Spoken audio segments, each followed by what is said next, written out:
Alright, I'm going to go over with you how to change your furnace filter. And you may have a different style of filter door than what is on this one.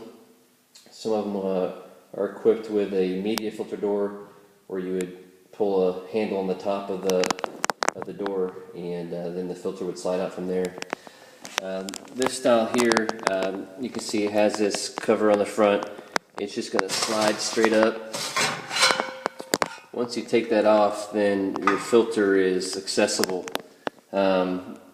This furnace is set up with a 1-inch filter, but don't be fooled by the size of the filter.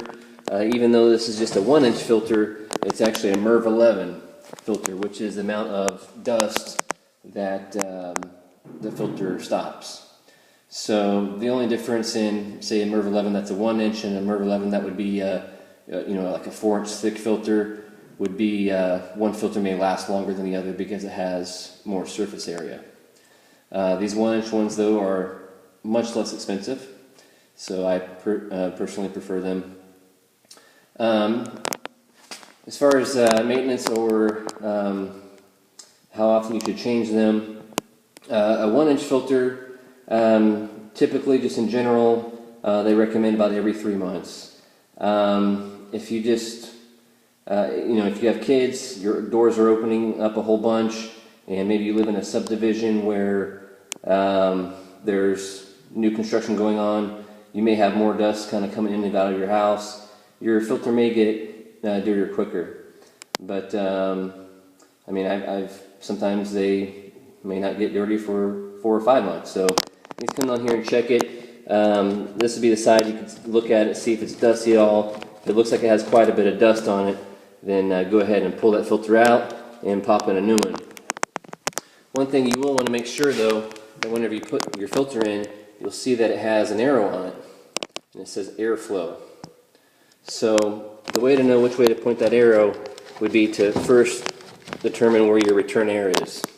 So we'll step back here a little bit. You see that the return air, this is the return air register. So it comes down to the furnace, and then it goes into the furnace there. So you want the arrow to point the direction that your air is coming back into the furnace. As far as getting a MERV 11 filter, a lot of times you won't see them just like your regular store around town. So you may want to order those from your heating and cooling person that did your house, or I'm sure any of the heating and cooling companies around town would have them. This house was done by United. I know that if your home was done by Apex Heating and Cooling, you can call them up and you can order a box load, and they're not too expensive. So their number should be listed on your furnace, as this one is. They've got a nice little pouch system they put in here. It's got your homeowner manuals, and they've got their number right there on the furnace. So Apex Heating and Cooling will have the same thing, and you can call them for emergencies or to set service items up or anything that you need.